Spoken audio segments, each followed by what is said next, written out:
오늘 본문의 말씀을 가지고 우리가 서로 사랑하자라는 제목으로 말씀을 나누겠습니다. 한번 따라해 봅시다. 우리가 서로 사랑하자. 우리는 지난 주간에 부활절을 맞이했습니다. 그래서 예수님이 죽음의 권세를 이기시고 부활하신 것을 제자들이 보고 듣고 만지고 경험한 것에 대해서 나누었습니다. 예수님은 분명히 죽음의 권세를 이기시고 부활하셨습니다. 그리고 제자들이 그 예수님을 여러 번 만나고 경험을 했습니다.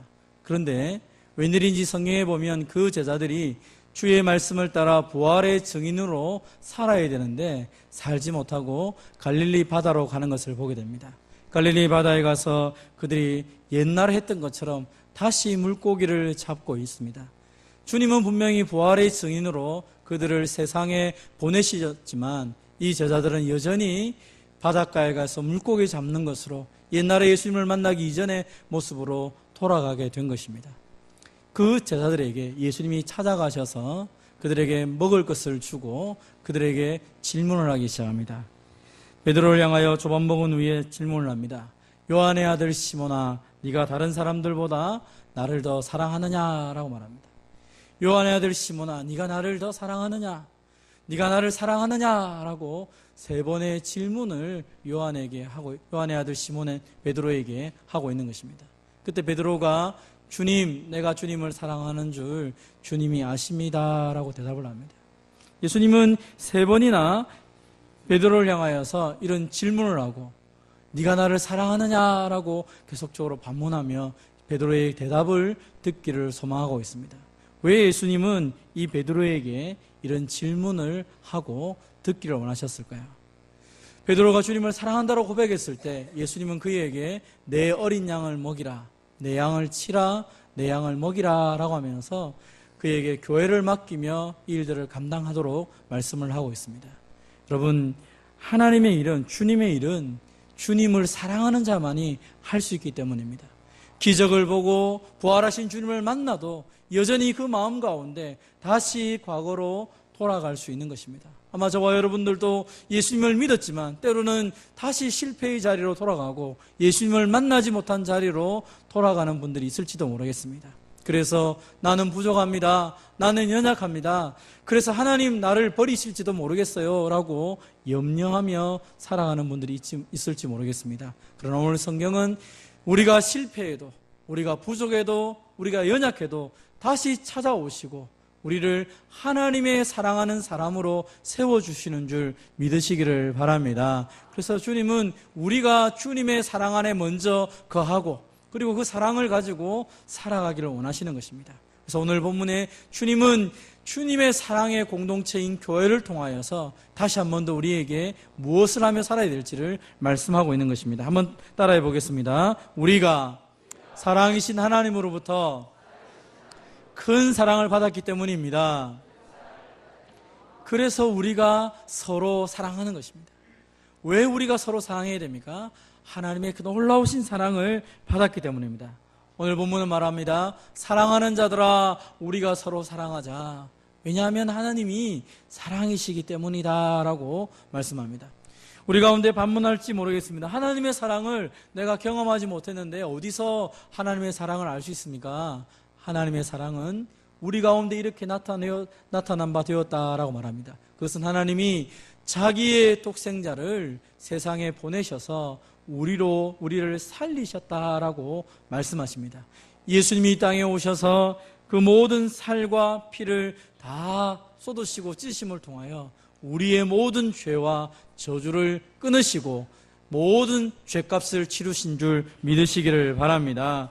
하나님의 사랑은 여기 있으니 우리가 하나님을 사랑한 것이 아니라 하나님이 먼저 우리를 사랑하심을 통하여 그의 아들을 화목제물로 보내셨다는 것입니다. 그래서 우리가 십자가를 바라볼 때마다 예수님이 나를 사랑하시는구나, 하나님이 나를 사랑하시는구나 라는 것을 기억하며 살아갈 수 있는 것입니다.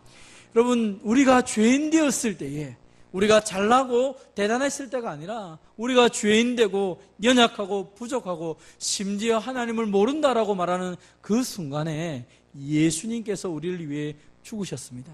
그것이 바로 하나님이 우리에 대한 하나님의 사랑의 증거라는 것입니다. 확증하셨다. 이미 그것을 이미 증거하셨고 이미 우리를 향해서 내가 너를 사랑한다, 내가 너를 사랑하니까 넌 더 이상 염려하지 말라라고 말씀을 합니다. 그런데 우리는 때로 이야기합니다. 하나님, 그래도 하나님의 사랑이 부족합니다.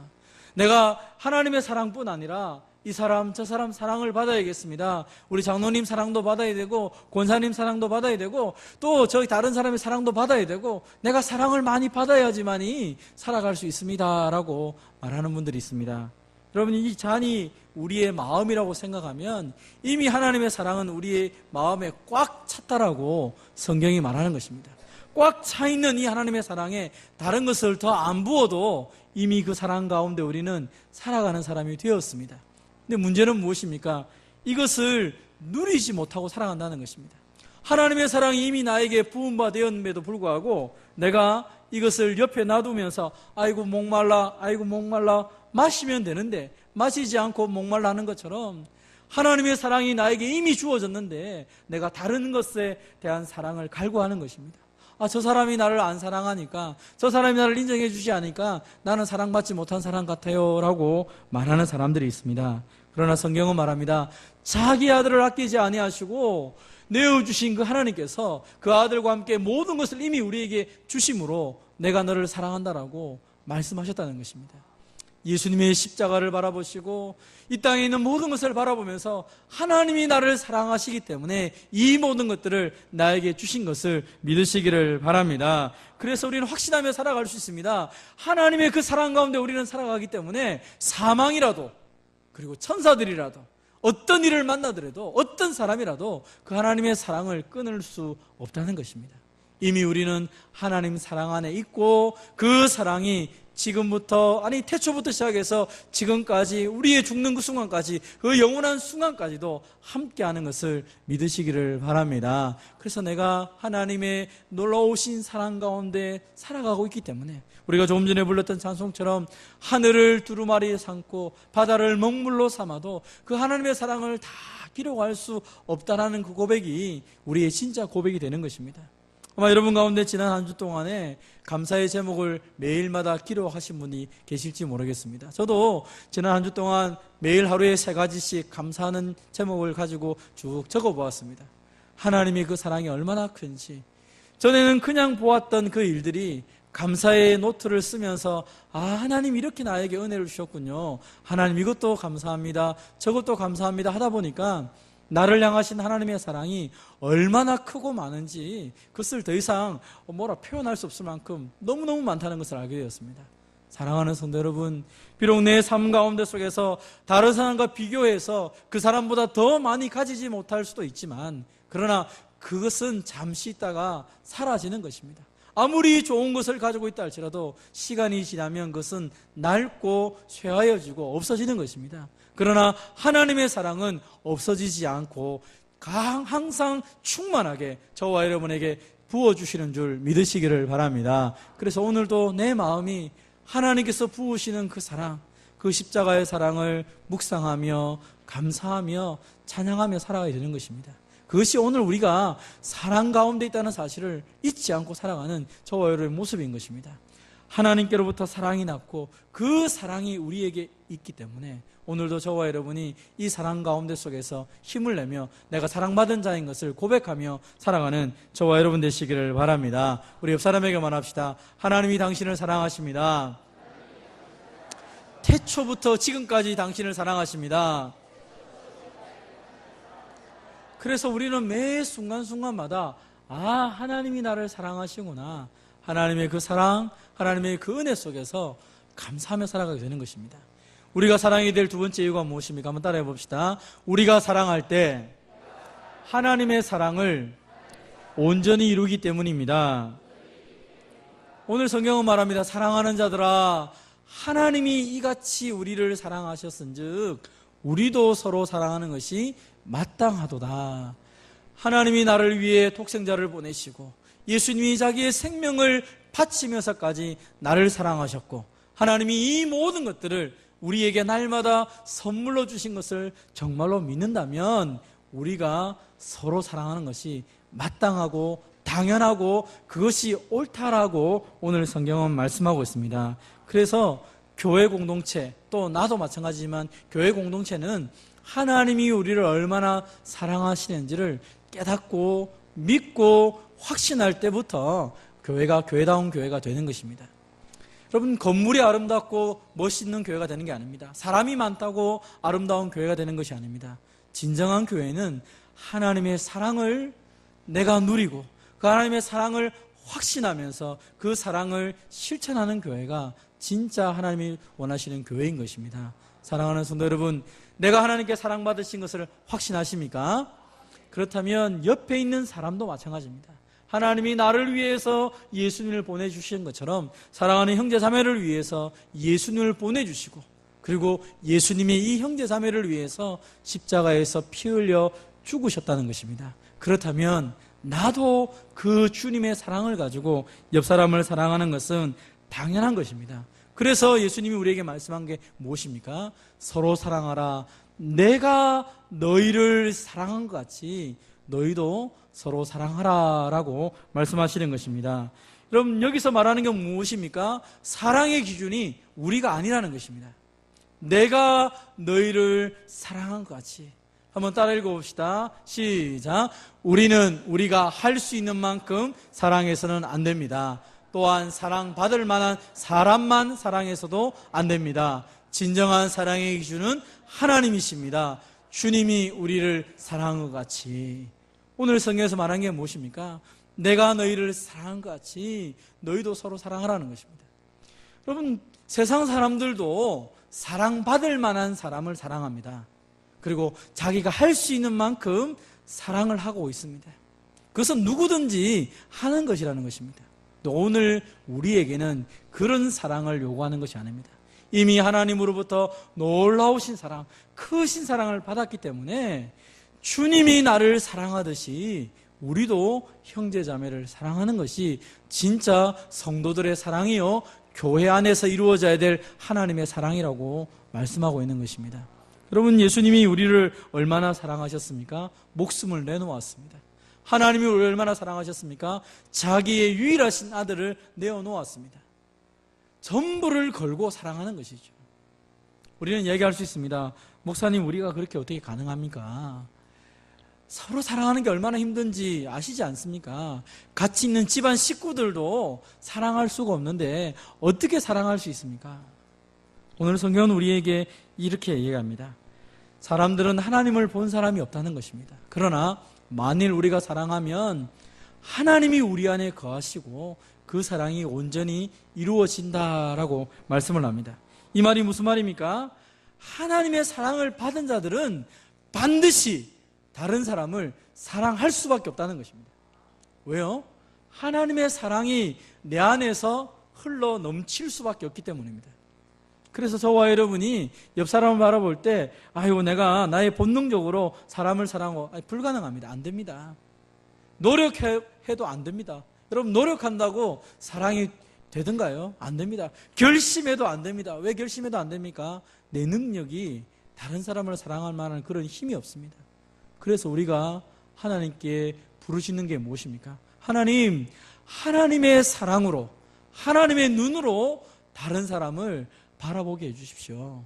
내가 볼 때는 저 사람이 연약하고 부족합니다. 좀 못됐기도 하고 좀 못살게 굽기도 하고 저 사람 때문에 내 마음이 아픕니다. 그렇지만 주님이 저 사람을 위해서 십자가에 죽어주시지 않았었습니까? 주님이 저 사람을 위해서 전부를 내어주지 않았습니까? 하나님 그 사랑을 내 마음속에 부어주시고 그 사랑으로 저 사람을 사랑할 수 있도록 도와주십시오. 그게 성도들의 기도의 모습이고 성도들의 사랑의 자세인 것입니다. 한번 따라해 봅시다. 주님의 눈으로 다른 사람을 바라봅시다. 그럼 그럴 때에 오늘 성경이 뭐라 말합니까? 사랑하는 자마다 하나님을 알고 사랑하지 아니하는 자는 하나님을 알지 못한다. 정말 나를 못살게 구는 사람을 사랑해 보려고 여러분 시도해 보십시오. 그때 깨닫게 되는 게 뭐냐면 절망입니다. 절망. 저 사람 안 됩니다, 하나님. 그러면서 한편으로 깨닫는 게 뭡니까? 나도 하나님 앞에서 볼 때 저런 사람이 아닌가. 나도 하나님 거룩하신 눈으로 바라보면 절망할 만큼 죄인이 아닌가. 저 사람보다 나는 더 못하게 하나님 앞에 함부로 행하였는데도 불구하고 하나님이 나를 사랑하셨구나. 사람을 사랑하기 시작하고 그 마음을 갖기 시작하고 사랑이 실천을 행하면 행할수록 깨닫게 되는 것이, 하나님이 나를 이렇게 사랑하셨구나. 하나님의 사랑을 더 많이 알게 되는 것입니다. 그래서 안 되는 게 하나 있습니다. 혼자 있으면 안 되는 게 뭡니까? 사랑이 안 됩니다. 하나님의 사랑을 여러분 더 많이 알고 싶습니까? 많은 사람들을 사랑해 보십시오. 그러면 하나님의 사랑이 무엇인지 알게 되고 하나님이 나를 위해서 도대체 무엇을 하셨는지 비로소 깨닫게 되는 것입니다. 오늘 성경은 우리에게 사랑함을 통하여 하나님을 알고 하나님을 경험해보라고 말씀합니다. 그럼 우리가 얼마나 바쁜지 살다 보면 사랑해야 될 사람들에게 사랑을 하지 못하고 살 때가 많습니다. 할 일도 많고요, 또 우리의 마음을 빼앗는 것들이 많습니다. 그러나 오늘 성경은 우리에게 말합니다. 서로 사랑해라, 서로 사랑해라. 그래서 우리에게 그 사랑을 하기 위해서, 좀 더 많은 사랑을 하기 위해서 시간을 내어놓아라 라고 얘기합니다. 그럼 우리는 사랑해야 될 대상이 영원히 함께 있는 것이라고 착각할 때가 많습니다. 그러나 우리가 알다시피 사람은 시간이 지나면 늙기도 하고 떠나가기도 하고 심지어 죽기도 하는 것입니다. 내가 그 사람을 사랑한다고 표현할 수 있는 시간이 그렇게 많지 않더라는 것입니다. 그런데 우리는 그 시간이 많은 줄 알고 사랑을 표현하지 않고 살아가고 있습니다. 사랑하는 사람과 더 많은 시간을 보내기 위해서 여러분의 삶의 일과를 좀 정리할 것은 정리하셔야 됩니다. 밥을 같이 먹기 위해서 빨리 와야 될 때도 있습니다. 함께 같이 쉬기 위해서, 시간을 보내기 위해서 내가 중요한 것들을 포기할 때도 있습니다. 왜냐하면 이 사람이 그 모든 것보다 더 중요하기 때문입니다. 하나님은 우리에게 하나님의 사랑을 가지고 사람들을 사랑하라고 말씀하시는 것입니다. 한번 따라해 봅시다. 지금 당장 사랑하십시오. 시간이 지나고 난 다음에 후회해봐야 소용없습니다. 그때 내가 좀 더 잘할 걸. 그때 잘하려고 하는 것이 아니라 지금 잘하는 것이죠. 장례를 치르다 보면 종종 그런 마음이 들 때가 있습니다. 많은 유족들이 그런 얘기를 합니다. 내가 좀 더 시간을 보내고 더 잘했어야 되는데. 근데 그분은 지금 없는 것입니다. 그래서 하나님께서 우리에게 요구하신 게 뭐냐면 지금 사랑을 표현하고 지금 사랑하며 살아라 라고 말씀하시는 것입니다. 우리 사람이 한번 합시다. 주님의 사랑으로 지금 사랑합시다. 그리고 주님이 말합니다. 끝까지 사랑하라는 것입니다. 사랑이 얼마나 많이 변하는지 모르겠습니다. 사람도 변하고요, 감정도 변하고요, 사람이 변하기니까 사랑도 변합니다. 그런데 오늘 주님이 우리에게 말한 게 뭡니까? 하나님이 우리를 변함없이 사랑한 것처럼 너희도 서로 사랑하라는 것입니다. 끝까지 사랑하라는 것이죠. 사람이 변할 때마다 저 사람이 왜 전에는 안 그랬는데, 예를 들면 외모가 처녀일 때는 예뻤는데 나이가 드니까 좀 늙고 쭈글쭈글해지고 뚱뚱해지고 저 사람하고 이제 살기 싫어, 그렇게 말하지 말라는 것입니다. 사람은 가면 갈수록 사실은 더 귀해지는 것이죠. 더 존귀한 사람이죠. 그래서 끝까지 더 사랑하는 게 필요합니다. 세상의 물건들은 가면 갈수록 쇠해서 버려지지만 사람은 더 귀해지는 것입니다. 영원히 함께 살아야 되는데 이 땅 가운데 속에서 그 한 영혼을 붙잡고 첫사랑을 가지고 끝까지 사랑할 수 있는 저와 여러분 되시기를 바랍니다. 특별히 교회 공동체도 마찬가지입니다. 저 사람을 처음 봤을 때 참 좋았는데 지나다 보면 상처를 받을 때가 있죠. 여러분, 집에 있는 식구들도 상처를 받는데 처음 또 잘 모르는 그 형제 자매들과 함께 교회에서 신앙생활 하다 보면 상처받는 게 오히려 당연할 수도 있습니다. 아니, 내가 내 몸에 낳은 자식도 내가 미울 때가 있는데 나하고 일주일에 겨우 한 번 보는 그 사람이 나에게 너무 사랑스러운 것은 불가능한 이야기입니다. 불가능한 이야기. 그렇지 않습니까? 그래서 옆에서 사람들에게 상처받는다고 너무 괴로워하지 마십시오. 어쩌면 그게 당연할 수도 있습니다. 상처받는 게 당연한데도 불구하고 이 사람이 예수님 때문에 나를 사랑하고 있다면 참 귀하다. 그러면서 그 사람을 귀하게 여기며 사랑하는 것이 오히려 맞다는 것이죠. 하나님은 교회 공동체가 사랑한 것을 통하여서 주님처럼 사랑하기 시작할 때에 세상 사람들이 바라보면서 말합니다. 야, 교회는 뭔가 다르구나. 정말 예수님 같네. 예수님이 보이네. 하나님이 보이네. 이런 소리가 나오는 것이 정상이라고 말하고 있습니다. 그래서 여러분 사랑하는 형제자매들을 사랑하십시오. 그리고 여러분에게 주어진 가족들, 여러분 이웃들을 정말 주님의 사랑으로 사랑하십시오. 하늘의 상급을 바라보고 사랑한다는 말이 무슨 말입니까? 그것은 내가 사랑하는 그 모습 때문에 한 영혼이라도 지옥 갈 영혼이 천국 간다면 그것은 최고의 사랑이라고 말합니다. 그럼 성경에 말합니다. 누구든지 하나님을 사랑한다고 말하면서 형제를 미워하면 거짓말하는 것이다 말합니다. 보는 바 형제를 사랑하지 않는데 보이지 않는 하나님을 어떻게 사랑할 수 있냐는 것입니까? 보이는 하나님을 형제를 사랑하면 보이지 않는 하나님도 사랑할 수 있는 것입니다. 그래서 하나님의 사랑을 보이는 형제자매들에게 나타내야 되는 것입니다. 한번 같이 읽겠습니다. 시작. 우리는 형제를 사랑함으로 사망에서 옮겨 생명으로 들어가는 줄을 알거니와 사랑하지 아니하는 자는 사망에 머물러 있느니라. 아멘. 오늘 말씀의 결론이 무엇입니까? 내가 하나님의 사랑 때문에 사망에서 생명으로 옮겨졌습니다. 그것을 내가 믿는다면 이제 형제를 사랑함을 통하여 나 때문에 사망에 빠질 형제들이 저 영원한 생명으로 옮겨지는 것을 믿고 소망하며 확신하며 그들에게 사랑을 베풀라라고 말하는 것입니다. 사랑하는 성도 여러분, 받은 사랑을 표현하며 받은 사랑을 나누어주며 살아가는 저와 여러분 되시기를 주님의 이름으로 축원드립니다.